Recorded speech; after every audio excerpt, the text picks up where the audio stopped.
F bill 2026 अर्धसैनिक बलों में आईपीएस नियंत्रण को कैसे मजबूत करेगी सरकार। केंद्र सरकार केंद्रीय सशस्त्र पुलिस बल सामान्य प्रशासन विधेयक 2026 लाने जा रही है, जो भारत के अर्धसैनिक बलों के नेतृत्व ढांचे को प्रभावित कर सकता है। इस विधेयक का उद्देश्य सीएपीएफ में भारतीय पुलिस सेवा आईपीएस अधिकारियों के प्रभुत्व को बनाए रखना है।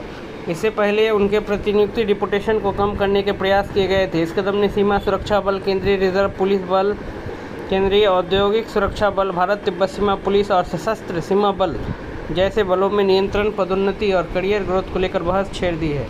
सीएपीएफ बिल 2026 प्रस्ताव क्या है? यह बिल सीएपीएफ में प्रशासनिक नियंत्रण और नेतृत्व संरचना को औपचारिक रूप देने का प्रयास करता है। इसका मुख्य उद्देश्य यह सुनिश्चित करना है कि आईपीएस अधिकारी इन बलों के शीर्ष पदों पर बने रहे। वर्तमान में भी आईपीएस अधिकारियों को प्रतिनियुक्ति पर सीएपीएफ का नेतृत्व करने के लिए नियुक्त किया जाता है। नया बिल इस व्यवस्था को कानूनी रूप देकर और मजबूत करेगा। सुप्रीम कोर्ट का पूर्व फैसला। इससे पहले भारत का सर्वोच्च न्यायालय ने सरकार को निर्देश दिया था कि सीएपीएफ में आईपीएस अधिकारियों की प्रतिनियुक्ति धीरे धीरे कम की जाए। कोर्ट का मानना था कि सीएपीएफ के अपने कैडर अधिकारियों को शीर्ष पदों पर पदोन्नति के बेहतर अवसर मिलने चाहिए। यह फैसला अर्धसैनिक बलों की स्वायत्तता बढ़ाने की दिशा में महत्वपूर्ण माना गया था। हालांकि नया सीएपीएफ बिल इस दिशा को बदलते हुए आईपीएस नियंत्रण को फिर से मजबूत कर सकता है। सरकार आईपीएस नियंत्रण क्यों चाहती है? सरकार का मानना है कि आईपीएस अधिकारियों के पास प्रशासनिक अनुभव, नेतृत्व क्षमता और समन्वय कौशल होता है, जो आंतरिक सुरक्षा प्रबंधन में मददगार होता है। आईपीएस अधिकारियों की नियुक्ति से पुलिस और